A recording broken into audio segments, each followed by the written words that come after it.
최근 시장이 많이 어렵습니다. 이런 상황 속에서 또 25년도는 또 어떠한 투자 아이디어가 있을까라고 고민을 하다가 KB증권에서 나온 실적 장세에서 버블 장세라는 리포트를 보고 괜찮은 것 같아서 한번 정리해 보도록 하겠습니다. 일단 현재는 실적 장세 이국면에 들어섰다고 합니다.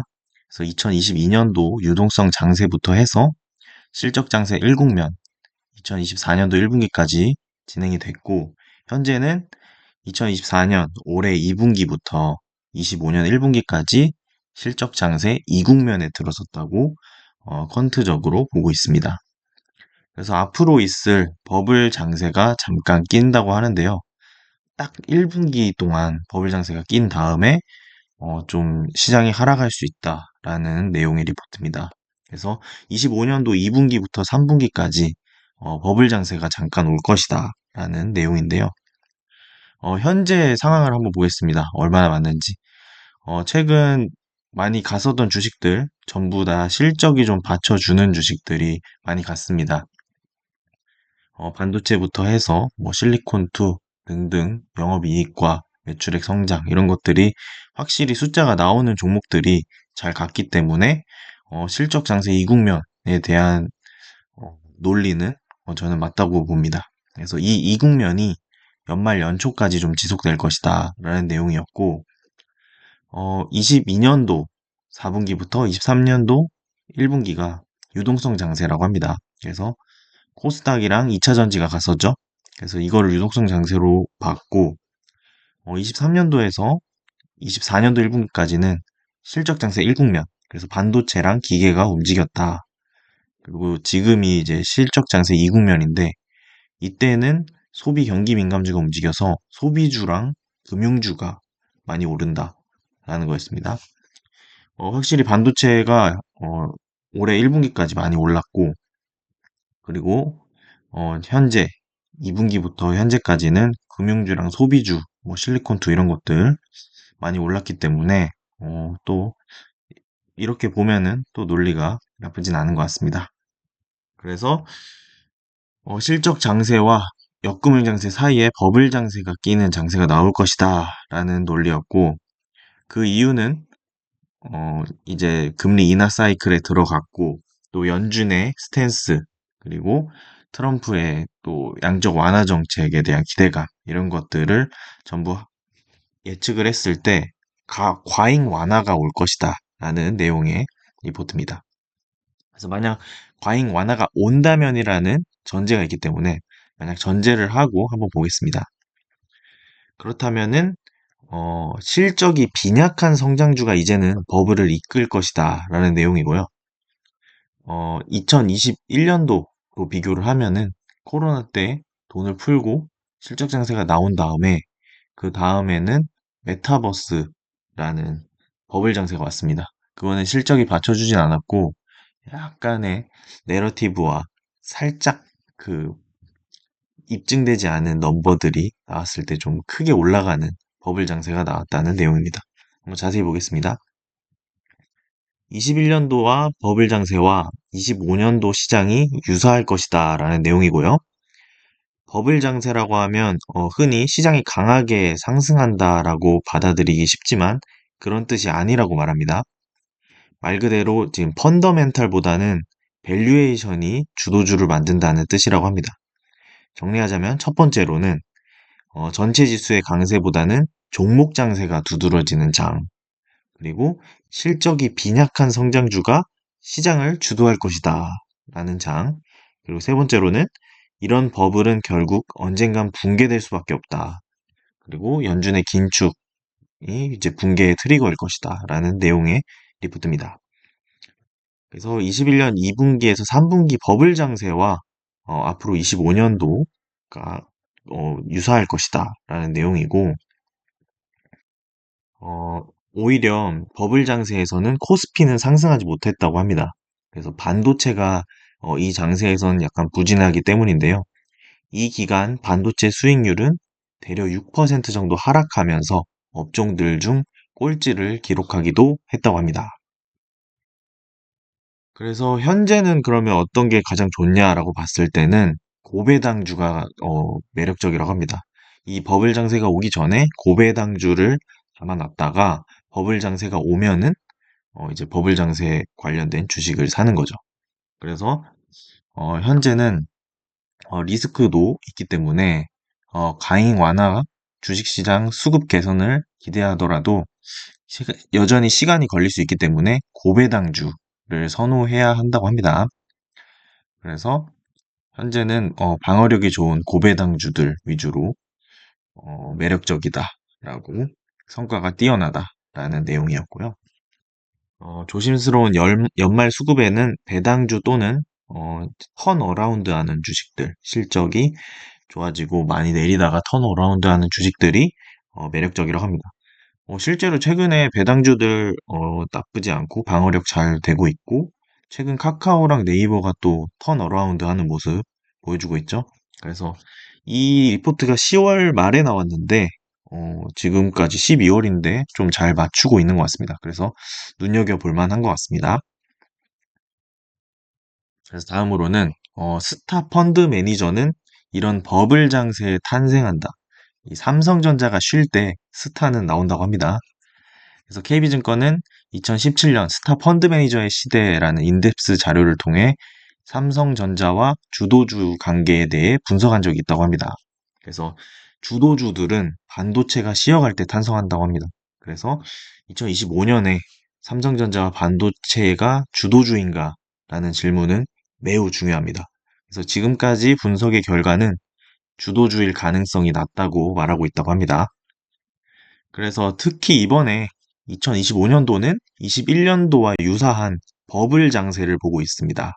그래서 당시에도 봄부터 메타버스 관련주의 랠리가 시작됐는데 이 메타버스 랠리가 시작된 시점은 반도체의 랠리가 꺾였던 시기와 정확히 일치한다고 합니다.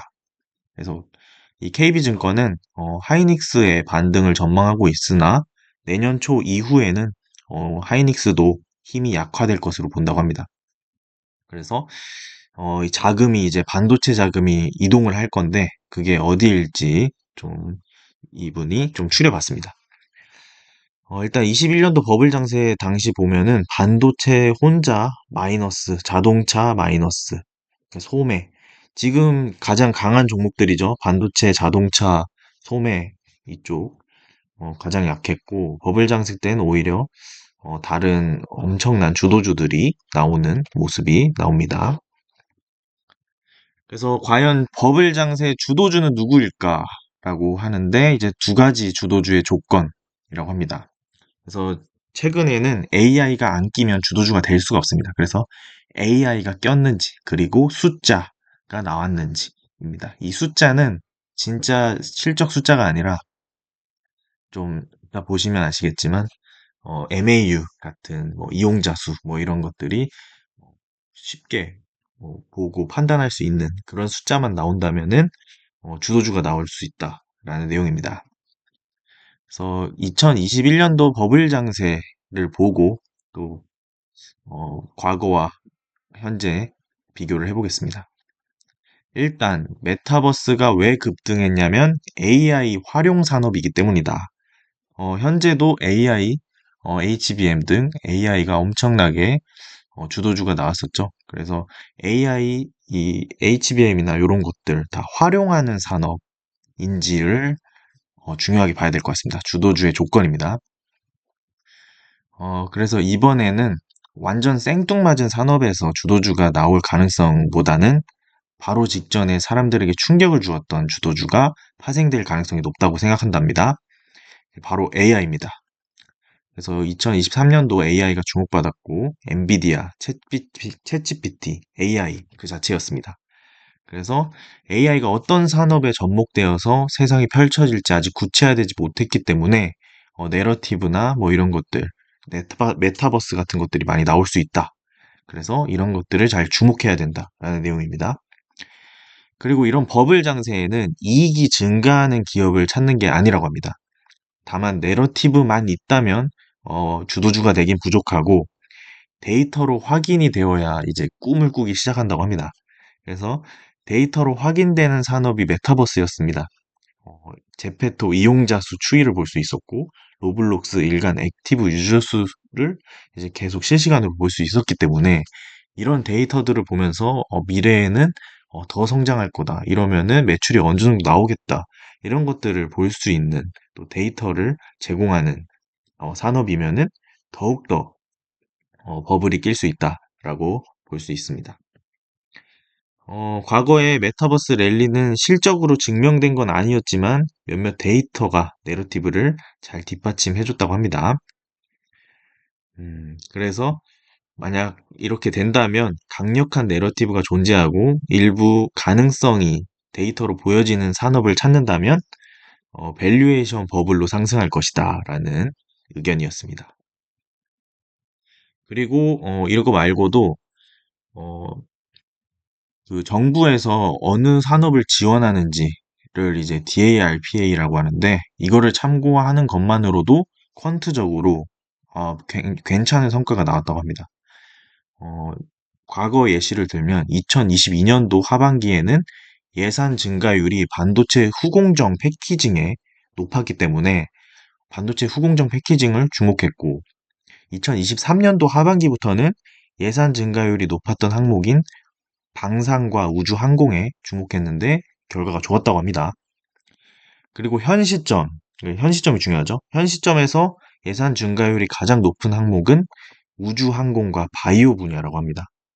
그래서 최근 바이오 업종 주도주가 좀 있다는 점에서 다시 한번 이걸 참고하는 것이 실용성이 좀 있다. 그래서 25년도에 우주 항공과 바이오도 좀 주목해 보면 좋을 것 같다라는 내용이었습니다. 그래서 AI 뭐 그런 버블 장세 때 주도주 그리고 우주항공과 바이오 이쪽을 좀 공략해 보면 또 주도주들을 또 25년도에 잡을 수 있지 않을까라는 내용의 리포트였습니다. 그래서 이제 모든 걸 분석해 봤을 때 꿈을 먹는 성장주가 좋냐 또는 수급이 약화됐었던 현실성 있는 턴어라운드 종목이 좋냐 뭐 이 두 가지가 나뉘는데요. 내년에는 이 턴어라운드 종목을 잡을지 꿈을 먹는 성장주를 잡을지에 대한 고민이 필요하다고 합니다. 둘 다 저는 좋을 것 같은데 일단 보겠습니다. 일단 시장에 돈이 많이 돌고 수급이 개선되면 실적이 고점을 뚫을 것으로 예상되는 꿈을 먹는 성장주가 좋다고 합니다. 하지만 시장에 수급이 안 돌고 현재 같이 약간 하락하는 분위기면 현실성 있는 턴어라운드 종목이 선호하는 것이 유리하다고 합니다. 실제로 지금 시장이 좀 안 좋으니까 턴어라운드 하는 네이버 카카오가 살짝 좋은 모습 나오고 있죠. 그래서 수급이 많이 돌게 된다면 꿈을 먹는 성장주가 시장을 주도할 것으로 보입니다. 그래서 상황에 맞게 종목을 잘 선택해야 될 것으로 보입니다. 그래서 위험 선호가 켜지면 실적은 빈약해도 꿈을 심어주는 성장주가 이번에 많이 갈 것이다 라는 내용이고 위험 선호가 약해질 때 턴어라운드 주식이 또 초과 성과를 기록한다 라는 내용입니다. 이 턴어라운드 주식은 실적의 진폭은 커도 수십 년을 반복해온 익숙하고 확실한 스토리이기 때문에 한국에서는 좀 장기적으로 안전한 선택이 될 수 있다고 합니다. 길게 이제 네이버나 카카오 크게 내렸는데 턴어라운드 종목은 또 장기적으로 안전한 선택이 될 수도 있다라는 내용에서 어, 그럴 수도 있겠다라는 또 생각이 들기도 합니다. 그래서 저는 이제 앞으로 25년도에 어떤 섹터 또 어떤 종목들이 주도를 할까라고 봤을 때는 저는 AI 에이전트 이쪽이 좀 주목이 됩니다. 마이크로소프트, 구글, 오픈 AI, 엔트로픽 전부 다 이 에이전트를 개발을 하고 있고 오픈 AI는 내년 1월에 출시한다고 합니다. AI 에이전트 같은 경우에는 챗 GPT가 아닌 비서입니다. 그래서 옛날에 아이언맨 보시면 어, 자비스라는 AI 비서가 있는데 그런 느낌의 AI로 활용도를 높인다고 합니다. 그래서 구글과 오픈 AI 또 그 굴지의 대기업들이 이쪽으로 돈을 쏟아붓고 승부를 보고 있기 때문에 저는 이쪽에서도 또 새로운 주도주들이 뛰어오르지 않을까라는 생각이 들고 두 번째로는 로봇입니다. 음, 일론 머스크가 이번에 트럼프가 되면서 도지 부서 또 맡기도 했고, 앞으로 지금까지 못했었던 정책, 그리고 자기의 규제로 인해 못했었던 사업들을 본격적으로 해나갈 것이라 봅니다. 일론 머스크에 있어서는 다시는 안 올 기회입니다. 이 기업가, 사업가가 이 기회를 놓치지 않을 것이기 때문에 스페이스 X부터 해서 뉴럴링크, 옵티머스 로봇 싹 다 지금 빠르게 추진을 하고 있기 때문에 내년에 어, 이런 아이언맨 로봇 뭐 이런 것들을 가장 빨리 출시를 하고 싶다고 합니다. 그래서 현재는 일론 머스크의 뉴럴링크와 옵티머스 로봇을 또 결합시켜서 어, 로봇을 출시할 생각이라고 하고, 또 최근에 테슬라 옵티머스 보시면 로봇 손이 진짜 사람 손가락처럼 업그레이드가 돼서 캐치볼도 주고받을 정도로 지금 많이 발전이 된 상태라고 합니다. 그래서 이 로봇 산업도 잘 지켜봐야 될 것 같고, 아무래도 대장은 테슬라가 아닐까 싶습니다.